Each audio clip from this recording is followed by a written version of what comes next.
Welcome back to another episode of the Prep Extra Podcast. I'm Colton Stone, alongside, as always, Chris Basnett, making my illustrious return. Welcome back. New father, so I deserved a little bit of time off, I think. I suppose we can give you a couple days. Sure. Yeah. Not too sleep deprived. That's I good. hope you can't see the bags under my eyes. No, you look great. And speaking of, some Speaking of high sleep stress, deprived. Speaking of high sleep deprived stress. and high stress. Yeah. Postseason basketball. It's here. We closed the book on state wrestling, which is just another sport along the way as we get through the year. State swimming upcoming this weekend. And then it's pretty much all hoops all the time. Yep.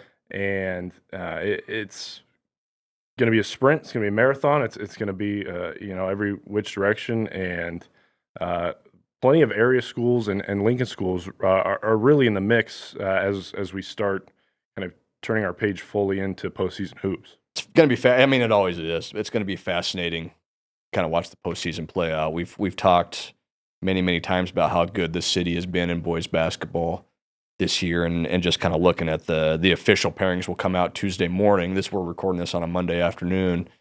The official pairings will come out Tuesday morning for districts. It looks like we're going to have 5 Class A boys teams hosting a first-round game in districts, which is probably about what we expected. Some of those teams will have to go on the road for a district final if they make it there, but 5 teams are going to be playing at home when those districts get here. You're looking at, Lincoln East, Lincoln North Star, Lincoln High, who had a great year, such a great start to the year, winning the HAC, playing at home. Lincoln Southwest looks like they're going to get a home game. So yeah, it's going to be fascinating to see that. Postseason actually starts tonight, Monday night, for classes C1 through D2. First round of sub-district games. We've got a couple teams playing tonight. It'll really get going Tuesday when you have the sub-district semifinals, and then Thursday with the sub-district finals. It's a great time of year. Like you said, it's hectic. It's fast-paced. It's a lot of games coming at you at once, especially this week as we kind of get the girls sorted out as well. Girls district finals coming up later in the week. We're going to have a lot of Class A teams there as well from the city playing in those. We'll have a lot of girls teams from the area playing in those. So it's a lot to try and break down, in a short podcast. So we're not going to get too in depth here, but it's just the best time of year. Class B sub districts will start tonight as well for girls. Boys coming a little later in the week, Wednesday, Thursday. So just looking at some of the matchups, I'm just kind of looking at my paper here. You look at like C14 boys, which is going to be potentially an Ashland Greenwood Wahoo rematch. Ashland Greenwood gave Wahoo their only loss this year. Wahoo's been on a tear since then, number 1 team in the class. Ashland Greenwood's only lost once since then. Maybe a little bit of the luster, the shine taken off that, knowing they're both going to be in a district final no matter what happens, probably with the PowerPoints, but that could still be a potential fun matchup when we get to Thursday night. Parkview Christian's hosting a sub-district, a tough sub-district with Osceola, Humphrey, St. Francis. That's going to be a challenging one for the Patriots. We'll kind of see, they played that challenging schedule all year. They only played 4 or 5 D2 teams.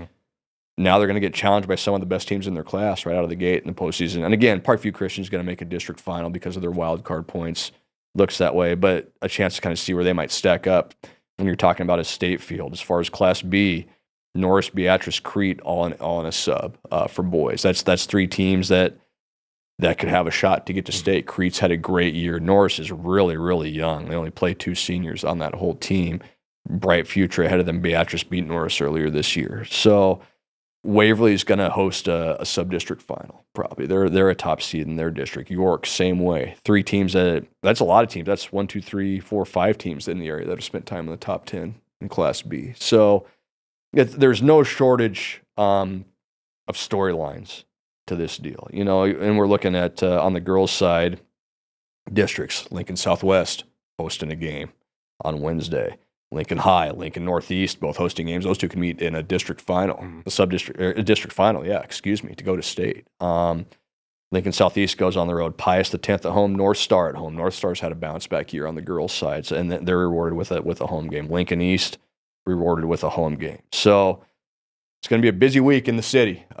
Starting Wednesday, running through the end of the week, running into next weekend with the girls' state tournament. Hard to believe it's already going to be here 2 weeks.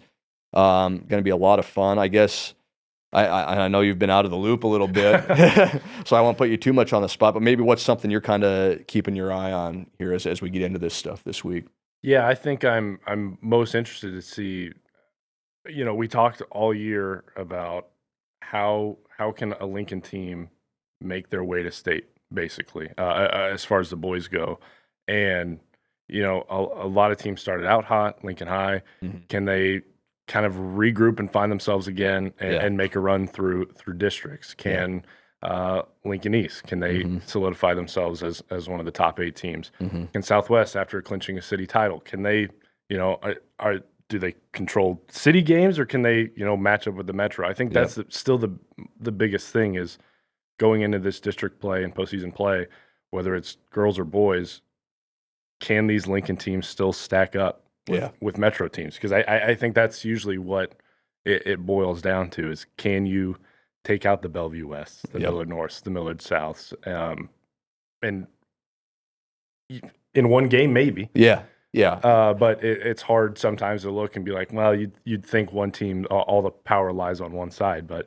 I'll be interested to see how these Lincoln teams can stack up and maybe just try to make that final push so they can play PBA. It's that thing we've talked about all year. If you get hot on the right night, who knows? Maybe you jump up and get a Bellevue West, or you get a Gretna or a Prep or a Creighton or whatever it may be. Lincoln East on the boys' side looks like they're going to be the only team in Lincoln that's going to be home all the way through the district final. You're going to have a lot of number 2 seeds who, the Lincoln Highs, the North Stars, teams like that are, if they're going to get to state, they're going to have to go on the road and win a game. And whether that means going across town and playing somebody, or going into, like you said, into the Metro and playing one of those teams, that's what it's going to have to do. That's what they're going to have to do. And we've seen a lot of the city teams get close, close losses to Gretna, close losses to Creighton Prep, close.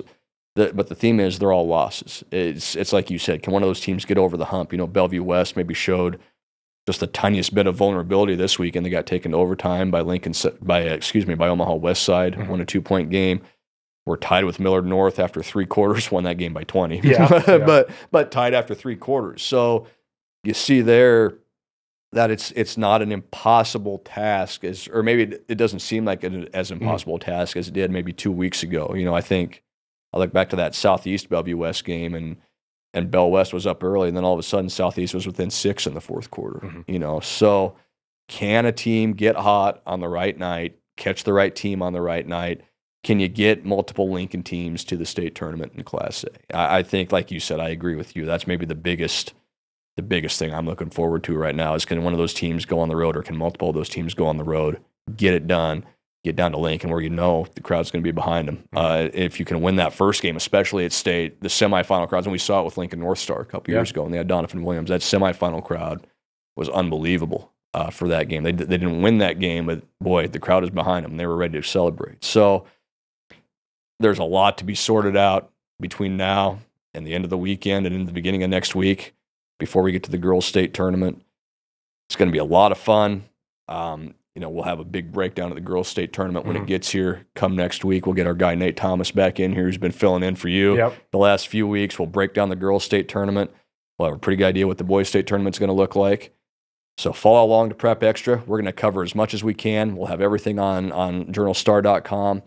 Stay with us, and we'll have you covered. Thanks for watching.